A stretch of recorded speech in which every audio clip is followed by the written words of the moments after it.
محرمانه است و من اصلا نمیتونم همه چیز رو اینجا براتون باز بکنم، اما اجازه گرفتم. یعنی تیپ 23 تکاور به صورت برون مرزی انجام شده و 14 تا هدف ما از اینجا بودن یه چیز دیگه است، فقط لیزر برای چی؟ بدونیم 3 شبانه روز تمام توی یک نقطه کور کمین کرده بودیم بدون هیچ حرکت. تصورش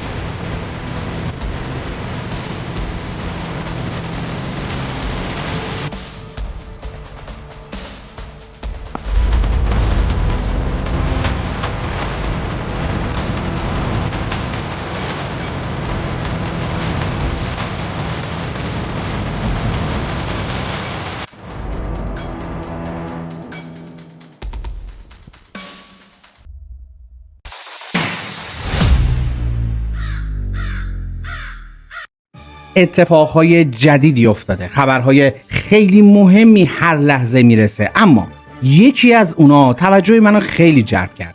نفوذ تکاورهای ایران به کشورهایی که آمریکا اونجا پایگاه داره، اما نه برای درگیری مستقیم.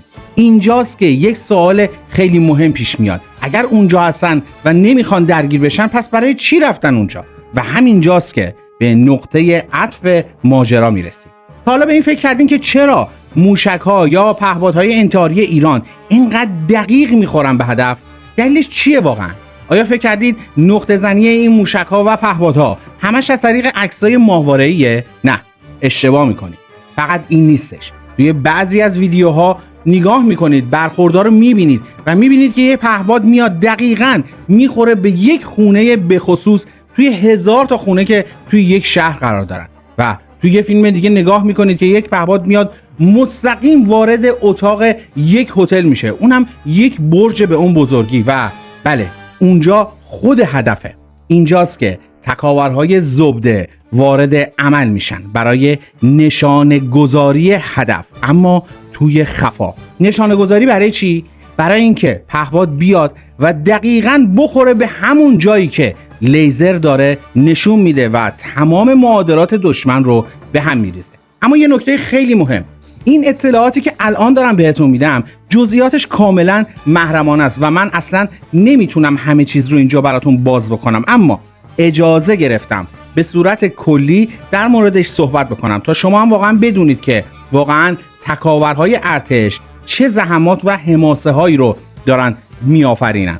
خودتونم میدونید که حتی همین جدیداً تیمسار جعفری مشاور فرمانده کل ارتش تایید کرد که عملیات‌های مهمی توسط تکاورهای این تیپ، یعنی تیپ 23 تکاور، به صورت برون مرزی انجام شده و 14 تا عملیات موفق رو توی سلیمانیه و اربیل انجام دادن.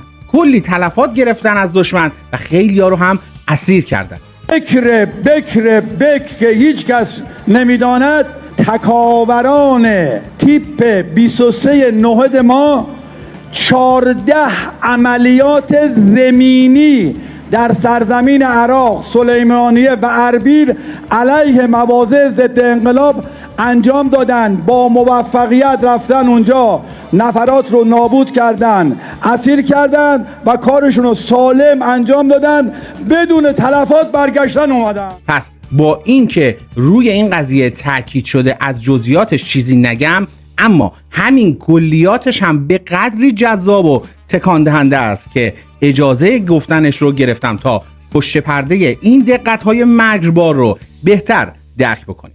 بیایم وارد بخش اول بشیم، شواهد میدانی و مأموریت‌های پنهان در عمق خاک عراق و فراتر از اون. وقتی اخبار رو داریم دنبال میکنیم، با گزارش‌های محلی از مرزهای غربی اربیل، سلیمانیه میشنویم. یه تصویر مبهم اینجا به چشم میاد. یکی از بچه‌های تکاور چند وقت پیش با من صحبت کرد و یک پیام عجیب رو به من داد. گفته بود که ما توی مأموریت اربیل و سلیمانیه هستیم. وقتی پرسیدم دارید چی کار میکنید، درگیر میشید با آمریکایی‌ها یا تجزیه طلب‌ها، یه جواب بهم داد. گفتش که گاهی درگیر میشیم، اما هدف ما از اینجا بودن یه چیز دیگه است. فقط لیزر برای چی؟ مگه لیزر چی کار میکنه؟ داستان اینه که وقتی یه تیم نفوذی میتونه خودش رو برسونه بیخ گوش پایگاه‌های حساس، کار اصلی شروع میشه. این موضوع فقط به عراق و اقلیم خلاصه نمیشه. منابع اطلاعاتی نشون میدن که رد پای این عملیات‌های شناسایی و هدایت عمقی حتی توی کشورهایی مثل کویت یا اردن هم رصد شده، کشورهایی که پر از پایگاه‌های نظامی و اداری آمریکا و متحداشونه.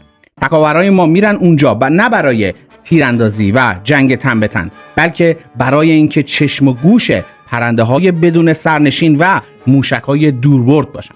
حالا سوال اینجاست که آیا ایران خودش این دستگاه‌های نشانه‌گذاری لیزری رو داره یا باید دست به دامن تجهیزات چینی و روسی بشه؟ واقعیت اینه که صنایع دفاعی ایران توی حوزه اپتیک و لیزر پیشرفت‌های خیلی عجیبی داشته. سامانه‌های پورتابل و قابل حملی که وزارت دفاع ساخته امشب توی کوله پشتی خیلی از تکاورا جا داره. وزن این دستگاه بین 3 تا 7 کیلوگرمه و به راحتی توسط یک نفر قابل حمله. پرتوی لیزری که این دستگاه‌ها میفرستن بیرون توی طیف فروسرخ یا فرابنفش کار میکنه، یعنی با چشم غیر مسلح مطلقاً دیده نمیشه و هیچ صدایی هم نداره. تکاور دستگاه رو روی یک سپایه یا حتی با دست روی یک صخره فیکس میکنه و روی هدف میتابونه. از اون طرف پهباد یا موشک کروز ایرانی مجهز به جستجوگر لیزری SALH که مخفف سمی اکتیو لیزر هومینگ به معنی هدایت نیمه فعال لیزری میشه. پرنده‌ای که توی آسمونه بازتاب نور این لیزر رو مثل یه چراغ قوه توی تاریکی میبینه و روی اون قفل میکنه. نتیجه چی میشه؟ موشک یا پهباد انتحاری مسیرش رو تصحیح میکنه و با دقت زیر 1 متر میخوره وسط همون نقطه‌ای که تکاور داره با لیزر نشون میده. البته در کنار این مدل‌های بومی، نمونه‌های پیشرفته‌ای از فناوری‌های چینی یا کشورهای بلوک شرق الهام گرفته شده یا به دست اومدن هم توی برخی سناریوها استفاده میشه تا بالاترین ضریب اطمینان رو به دست بیارن. اما بخش سوم، مکانیک نور مرگبار و ریشه های تاریخی، از مهندسی معکوس تا آسمون و فانتوم ها. چرا به فانتوم ها رسیدیم؟ همراه من بمونید.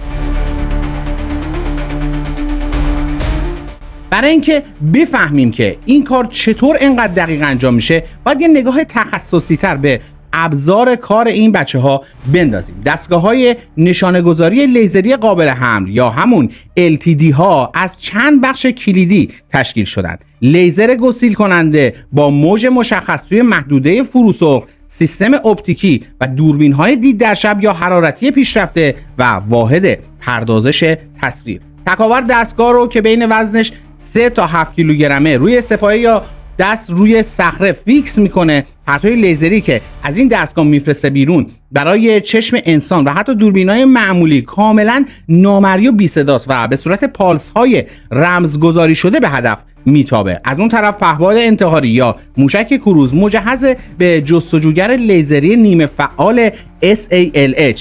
وقتی پرنده به محدوده هدف میرسه، بازتاب اون پرتو رو مثل یک چراغ قوه خیلی قوی توی تاریکی شناسایی میکنه، روش قفل میکنه و بالچه ها رو طوری تنظیم میکنه که موشک با خطای 0% دقیقاً بخوره وسط همون نقطه‌ای که لیزر داره اونجا میدرخشه. اما شاید فکر کنید این تکنولوژی یه چیز خیلی نوظهوره. حتما تعجب میکنید اگر بدونید ریشه این فناوری خیلی وقت توی دستای ایران قرار داره. یه فلشبک تاریخی بزنیم به دهه‌های گذشته. توی دوران دفاع مقدس و جنگ تحمیلی اول و حتی پیش از اون، نیروی هوایی ارتش ایران با در اختیار داشتن جنگنده‌های پیشرفته مثل فانتوم های F4 یکی از معدود ارتش های دنیا بود که به بمب های غلاف هدایت لیزری مجهز شده بود. اون زمان که تکنولوژی هدایت لیزری تسلیحات انحصاراً دست ایالات متحده، اسرائیل و ایران بود. متخصصای صنایع دفاعی ایران سالهاست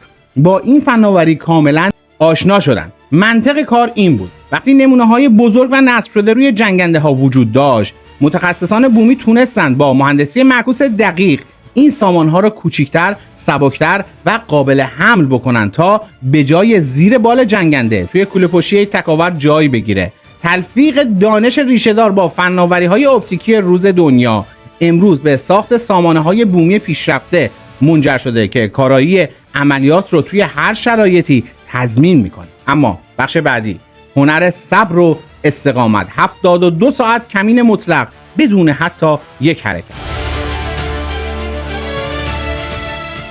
اما رسیدن به نقطه و زدن دکمه لیزر فقط بخش کوچیکی از کاره.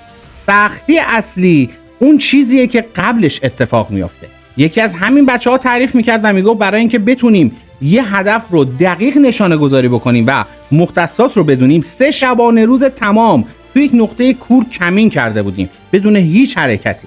تصورش خیلی سخته. 72 ساعت تمام، یعنی 3 روز و 3 شب بدون اینکه بتونی پات رو دراز بکنی یا حرکت‌های بیجایی انجام بدی، بدون اینکه بتونی بخوابی، البته به نوبت خواب انجام می‌شده، بدون آب خنک و غذای تازه.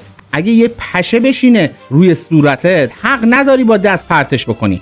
اگر عرق بریزه توی چشمت باید با گوشه لباس و حتی چند میلیمتر اونورتر اون رو پاک کنی تا دوربین‌های حرارتی دشمن، سنسورهای حرکتی یا گشت‌های شناسایی اطراف متوجه حضور هیچ موجود زنده‌ای نشن. این جرأت، این شجاعت و این صبر پولادین چیزی نیست که توی کتاب‌های نظامی نوشته شده باشه. این رو روحیه و غیرت تکاوران تیپ 23 ارتش رقم میزنه و تکاورای تیپ‌های دیگه.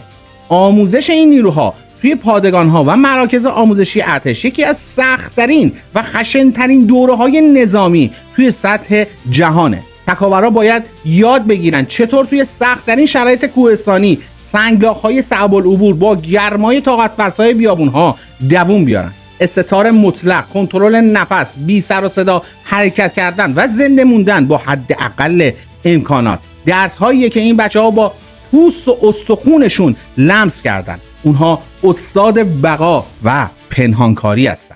اما بخش پنجم، راهروهای سایه، نفوذ از کوهستان، مرزهای آبی و عمق استراتژیک. حالا یه سوال خیلی مهم پیش میاد. تکاورا چطور خودشون رو میرسونن به قلب این کشورها؟ چطور میشه رفت بیخ گوش پایگاه‌های آمریکایی توی اربیل و سلیمانیه و کویت یا اردن بدون اینکه کسی بفهمه؟ مسیرهای نفوذ به چند دسته تقسیم میشن. مسیر کوهستان‌های صعب العبور، شمال عراق و اقلیم کردستان پر از دره‌های عمیق، غارها و ارتفاعات برفیه. تکاورا با مهارت فوق‌العاده‌ای که توی کوهنوردی و راهپیمایی شبانه دارن، از راه‌هایی عبور میکنن که هیچ ماشین یا گشت مرزی فکرش رو هم نمیتونه بکنه. اونها از دل صخره‌ها رد میشن تا به هدف برسن.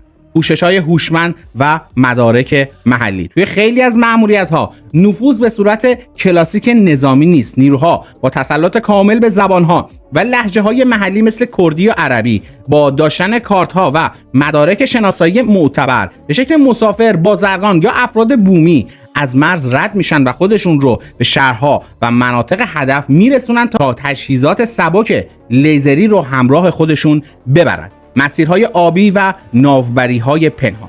توی مناطق جنوبی هم با مرزهای آبی هم استفاده از قایق‌های تندرو و حرکت توی دل هورها و آبراه‌ها یکی از راه‌های قدیمی اما کاربردیه. هرچند برای عمق خشکی اتکای اصلی روی پاهای پولادین تکاورا و نفوذ زمینیه. این عملیات‌ها نشون میدن که مرزهای جغرافیایی دیگه مانع جدی برای این نیروها نیستن. شبکه نفوذ و شناسایی ایران عمق استراتژیک دشمن رو نشونه رفته. جنگ‌های امروزی دیگه جنگ حجم آتش و بمباران کور نیستن. جنگ دقت، فناوری و اطلاعاتیه. وقتی موشک‌ها و پهپادهای انتحاری با خطای 0% به اهداف مشخص تو دل پایگاه‌های دشمن اصابت میکنن، باید یاد این قهرمان‌های بی‌نام باشیم. مردانی که توی تاریکی مطلق وسط کوهستان‌های سرد یا کمین‌های به اصطلاح 72 ساعته نفس‌هاشون رو حبس میکنن تا با یه تابش ساده لیزر سرنوشت میدون نبرد رو رقم بزنن. تکاورایی که رفتن توی قلب خطرهای بزرگ تا امنیت این طرف مرز پابرجا بمونه. این همون رازیه که دشمن هیچ وقت نتونسته هضمش بکنه. سایه‌های خاموشی که قبل از رسیدن موشک توی قلب دشمن حضور داره. امیدوارم از ویدیویی که امروز براتون تهیه کردم لذت برده باشین. حتما این ویدیو رو لایک بکنید و اگر هم دوست داشتید میتونید برای دیگران هم ارسال بکنید. ببینید ما توی زاغ مدیا سعی میکنیم اطلاعاتی رو در اختیار شما بذاریم که مشکلی برای هیچ ارگان و هیچ نظامی ایجاد نکنه. پس حتما مطمئن باشید که قبل از انتشار این اطلاعات ما تدابیر لازم رو انجام دادیم. و نکته بعدی این که خیلی از ویدیوهای قبلی که دارید از ما درخواست میکنید و میگید از اونا برای ما مطلب بساز، ما خیلی وقت در مورد اونا ساختیم و قبلتر ساختیم و همون موقعی بود که همه به ما میگفتن شما داری دروغ میگی، داری الکی حرفایی رو میزنی که وجود نداره. اما هر چقدر که زمان میگذره بالاخره حرفای این حقیر و کانال زاغ مدیا بیشتر به حقیقت نزدیک میشه. اینجا کانال زاغ مدیاست و من هم مخلص شما جلال هستم.